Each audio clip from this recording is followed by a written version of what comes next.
சீசர்களே, சுவாமி, என் ஆத்துமம் மரணம் மட்டும் துக்கமாயிருக்கிறது.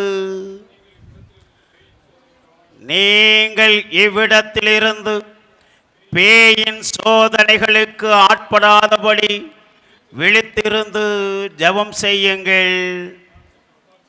நான் சற்று அப்பால் சென்று ஜெபம் செய்கின்றேன்.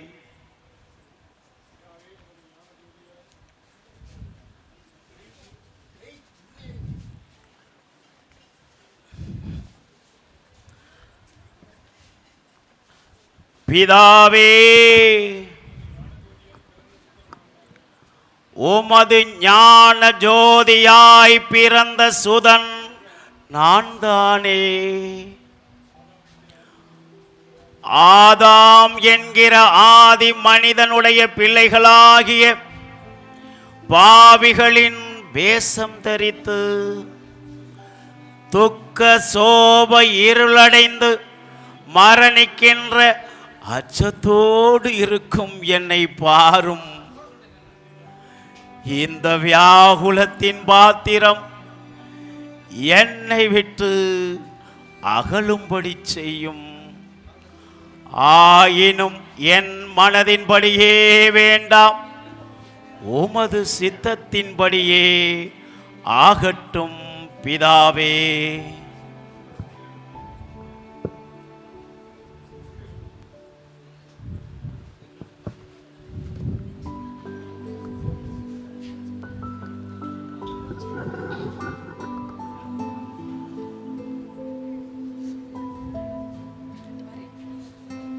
சீசர்களே,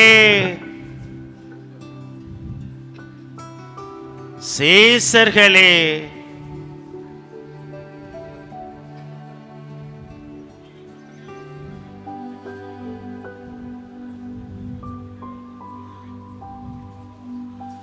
நீங்கள் சற்று நேரம் விழித்திருந்து ஜெபம் செய்தல் ஆகாதோ? பேயின் சோதனைகளுக்கு அகப்படாதபடிக்கு விழித்திருந்து ஜெபம் செய்யுங்கள்.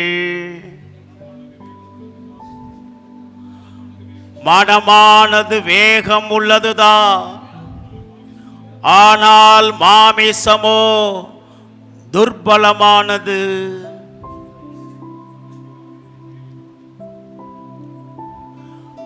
பிதாவே,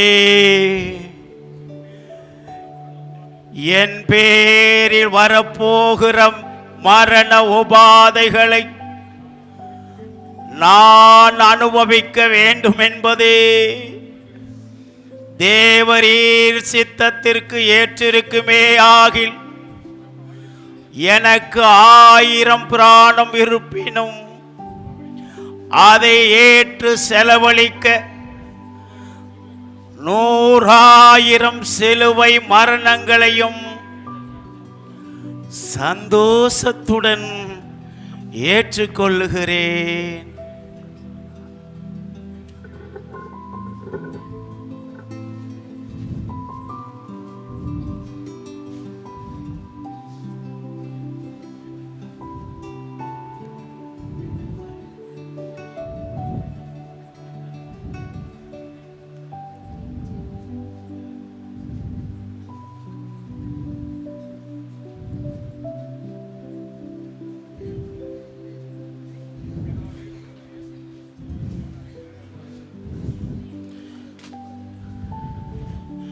பிதாவே,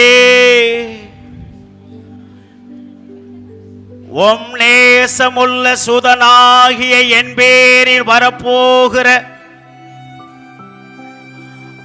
மரண உபாதைகளை அகற்றும். ஆயினும் என் மனதின்படியே வேண்டாம், உமது சித்தத்தின்படியே ஆகட்டும் பிதாவே.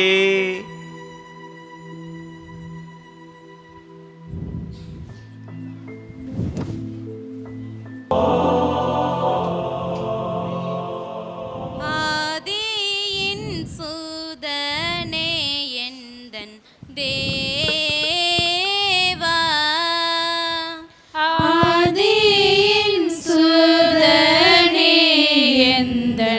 தேவா. மேதினியை மீட்க வந்த நாதனே பரமபோதா, வல்லமை நிறைந்த வேதா. ஆதியின் சுதனே எந்தன் தேவா. பாவிகளுக்காயின்று நீர் தேவா. பாவிகளுக்காயின்று நீ தேவா.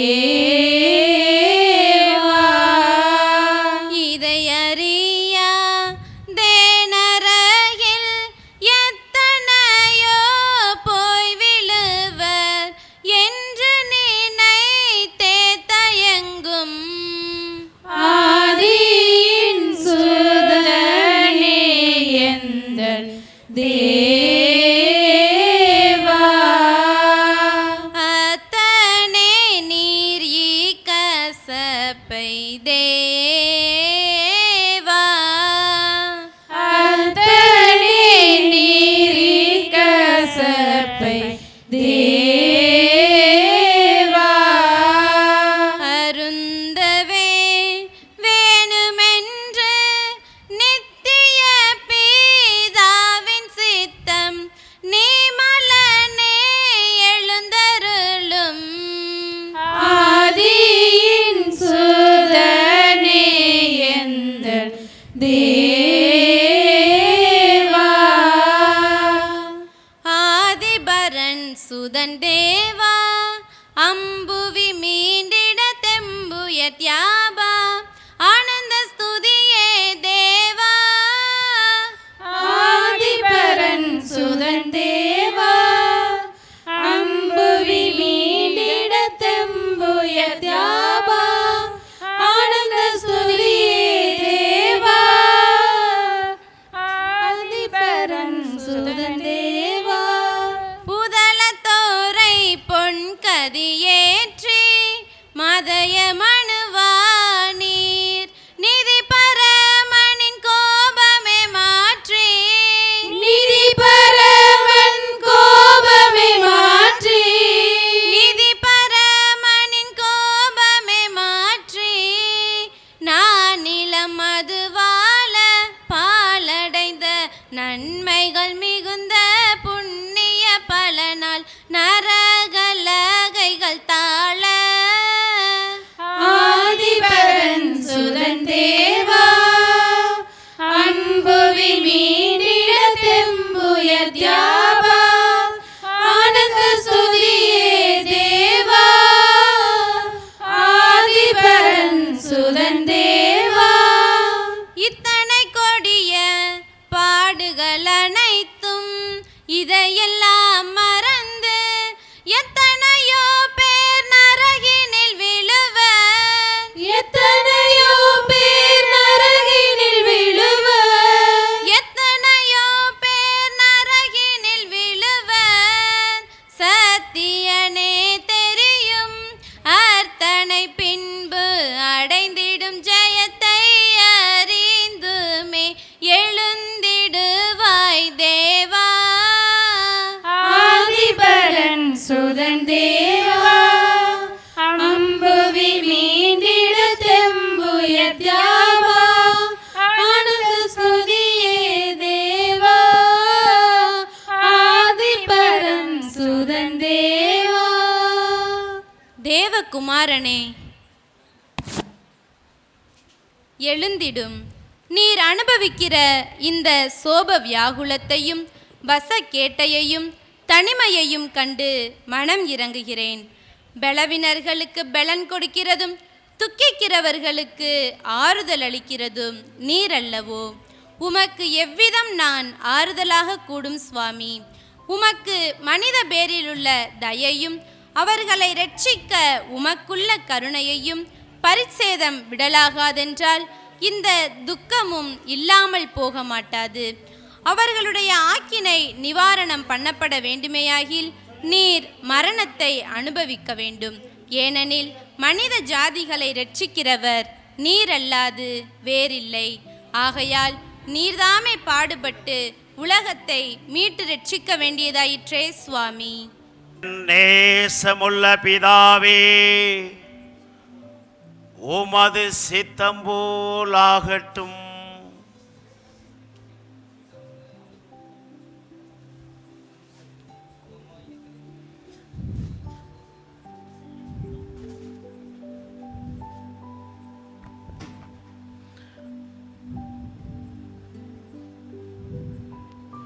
சீசர்களே,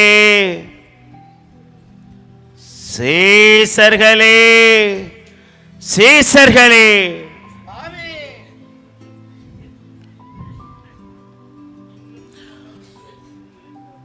இன்னும் சுகமாய் நித்திரை செய்து இளைப்பாருங்கள்.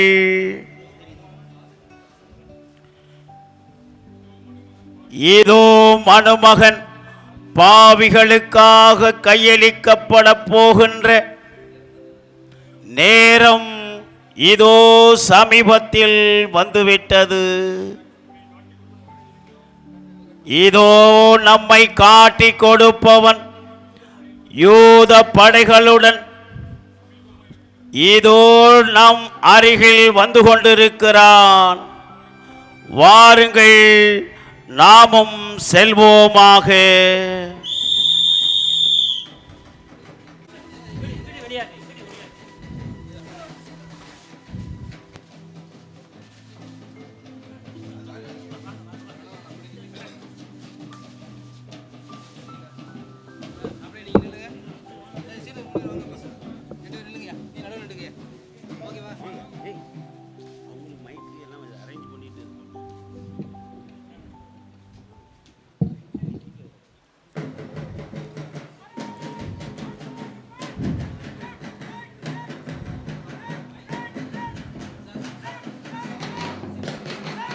Hello, sir.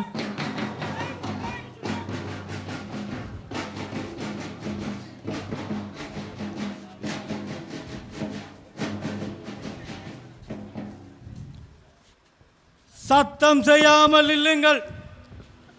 நான் சொல்வதை கவனமாய் கேட்டு அப்படியே செய்ய வேண்டும். அதாவது நீங்கள் என் குருவை அறிய மாட்டீர்கள். அவர் முகச்சாயில் உள்ள வேறு சீசனும் உண்டு. அல்லாமல் அவருடைய விமர்சையும் மாய ரூபத்தையும் நீங்கள் அறிய மாட்டீர்கள். நீங்கள் சத்துராதிகளாய் தம்மை பிடிக்கிறது என்றால் தேவமாயத்தால் மறைந்து விடுவார். ஆனாலும் நான் வழக்கம் போல் யாரை ஆசரித்து கன்னத்தில் முத்தமிடுவேனோ அந்த அடையாளம் கண்டவுடன் தாமிதாமல் விலங்கிட்டு பிடித்துக் கொள்ளுங்கள். யூதாஸ், யூதாஸ், யாரு? யூதாஸ், எங்கே செல்கிறாய்? என் குருவை காட்டி கொடுக்க செய்கிறேன். அட சண்டாளா, நேற்றுத்தானே உனக்கு அவர் கையாலே அமுது ஊட்டினார். சண்டாளா, உட்குரு துரோகி. குருத்துறை யார்? குருத்துறை உன் குருவை காட்டி கொடுக்க செல்கிறாயா? 30 வெள்ளி காசு. 30 வெள்ளி காசு. 30 வெள்ளி காசு. 30 வெள்ளி காசு பெரிதா, உன் குரு பெரிதா? சொல். நீ யார் இதை கேட்பதற்கு? யூதாஸ், உன்னுடைய மனச்சாட்சி உன்னுடைய பேசுகிறது. மனச்சாட்சி அது மண்ணங்கட்டியாகும். ஆஹா, அந்த அளவுக்கு நீ துணிந்து விட்டாயா? 30 வெள்ளி காசுக்கு அதிபதி மனச்சாட்சி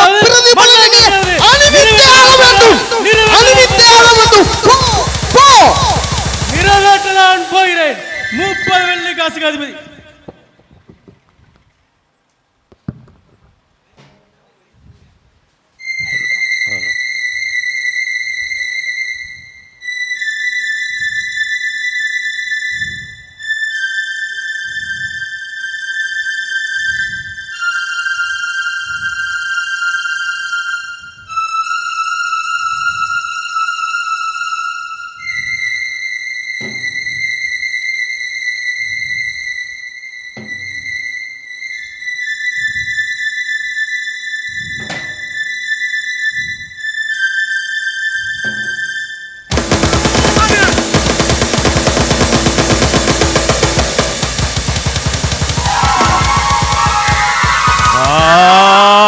மகனே, ஏன் வந்தாய்? முத்தத்தினால் மணுமகனை காட்டிக் கொடுக்கின்றாயோ? சிநேகம் காண்பித்து விரயம் செய்ய வந்தாயோ? உன் குருவம் ஆண்டவரும் சர்வேஸ்வரனும் நாம் அல்லவோ? இதுவரைக்கும் உம்மை ஒரு குறையும் இல்லாமல் உன்மேல் கொண்ட இரக்கத்தையும் தயையும் அன்பையும் மறந்துவிட்டாயோ? எதன் நிமித்தம் அவனன்றி செய்தாய்? என்றுதானே உன்னை என்னுடன் ஒரே பந்தியில் அமர வைத்து என் கையால் உனக்கு அமுது கொடுத்தேன். என் கையால் உன் பாதங்களை கல்வி துயிலால் துடைக்கவில்லையா? இப்படிப்பட்ட நன்மையெல்லாம் மறந்து எதன் நிமித்தமாய் இப்படி அவநம்பிக்கை செய்தாய்? வெள்ளி காசுக்கு ஆசைப்பட்டாயாகில் உன் குரு 30 வெள்ளிக்காசுக்கு அதிகமாய் விலை போக மாட்டாரா? எம்மாத்திரம் இந்த 30 வெள்ளி? மோட்ச அனுகூலமுள்ள என் கையால் இந்த 30 வெள்ளிக்கும் அதிகமானவை விலையேறப் போதாதோ? ஐயோ பாபபாலனே, இத்தால் உன் ஆத்துமம் கெட்டு போகிறதற்காக நான் துக்கிக்கிறேனே அல்லாமல் நான் சாகிறதற்காக துக்கிக்கவில்லை. நீங்கள் யாரை தேடி வந்தீர்கள்? தேடி வந்தோம். அவர் நான் தான். நீங்கள் யாரை தேடி வந்தீர்கள்? தேடி வந்தோம். அவர் நான் தான். நீங்கள் யாரை தேடி வந்தீர்கள்? தேடி வந்தோம். அவர் நான் தான். என்னை தேடுவீர்களாகில் என் சீடர்களை போகவிடுங்கள்.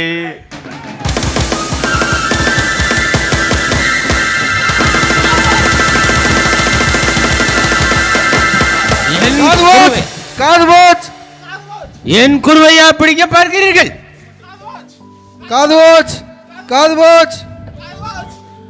இம்மட்டோடு நில்லுங்கள். ராயப்பா, உன் வாளை உரையில் போடு. வாளால் வெட்டுகிறவன் வாளாலே சாவான்.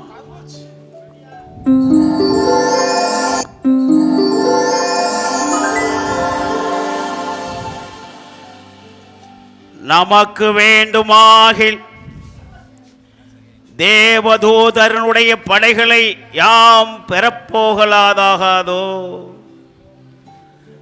என் பிதா நிரூபித்தபடி இவையெல்லாம் நிகழ்வ நான் அனுபவிக்க வேண்டாமோ? வேதாகமங்களில் எழுதியிருக்கிறபடி இவையெல்லாம் நிறைவேறுகின்றன.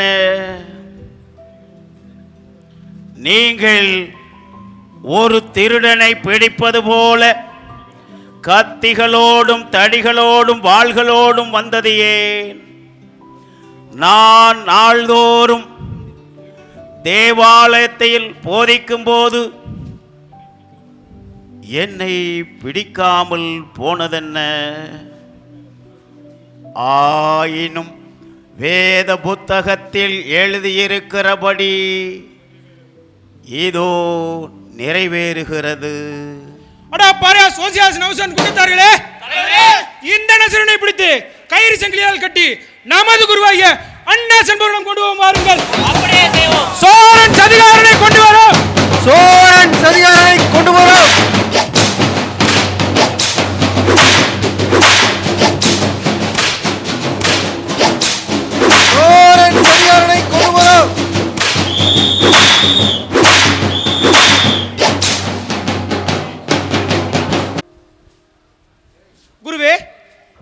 காசிநாதரை பிடித்து கயிறு சங்கிலியால் கட்டி கொண்டு வந்திருக்கிறோம். தங்கள் சமூகம் கொண்டு வரவா? சீக்கிரம் கொண்டு வாருங்கள். அப்படியே செய்கிறேன்.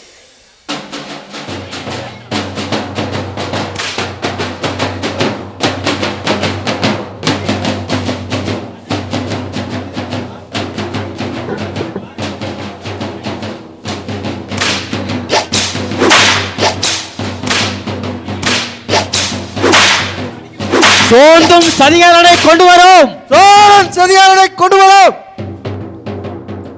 நசரேனுவாகிய இயேசு இவர்தானோ? ஆம், இவர்தான். இவன் எப்போது எங்கள் கையில் அகப்படுவான் என்று ஆவலுடன் எதிர்பார்த்துக் கொண்டிருந்தோம்.